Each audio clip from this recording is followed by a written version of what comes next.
I'm probably going to be back September, October, November area. So I had 2 surgeries on my thumb. They eventually, for the second surgery, they had to take my hip bone out, put it in my hands, use some metal and some screws and really screw it in there and let the bone kind of fuse to the other bone. And it feels amazing. They made my thumb extra long, so my grip is going to be a little bit stronger and better. They actually turned my thumb a little to the side, so when I come across the wrist, it's going to be more surface area for grabbing. So I got like PEDs in my hand now. It's going to be better, and I'm excited for the future.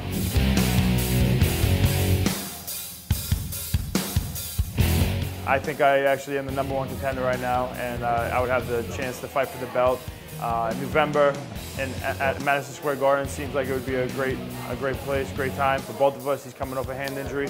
If I fight at the Garden, I know I'll definitely have that home crowd advantage. I'll have a lot of people screaming for me, and it's awesome, you know, especially because MMA it became legalized in New York last of all states.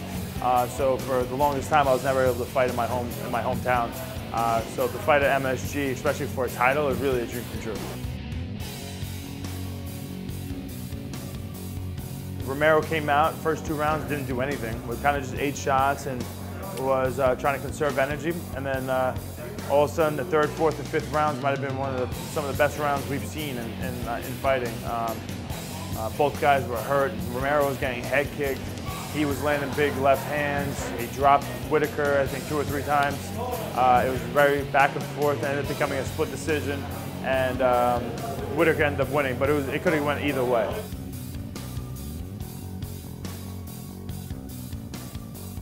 He wanted to fight. He wanted to have a fight, amateur or pro. But it just so happens that he's pretty famous from everything with WWE and has a big fan base. And so the UFC actually came to him and wanted him to fight in the UFC. If it was up to him, he would have fought in with a different promotion. But he was kind of stuck, and they put him in the UFC where he probably didn't belong. And he ended up being on the main card, and he got beat up. He lost the fight against another guy who's not that good. He didn't look great, but I didn't expect him to, and I thought it was unfair a little bit for him. Listen, it's up to him. If he wants to challenge himself and have another fight, that's up to him. I don't think he should be fighting in the UFC. I wish him the best on, you know, really trying to conquer any of his fears and becoming a fighter.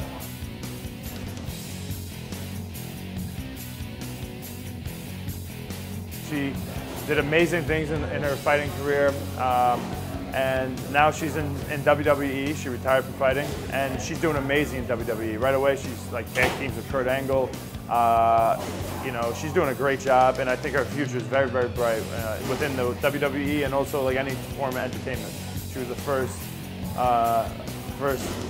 of any MMA fighter to be on all these late night shows and really get involved with mainstream media.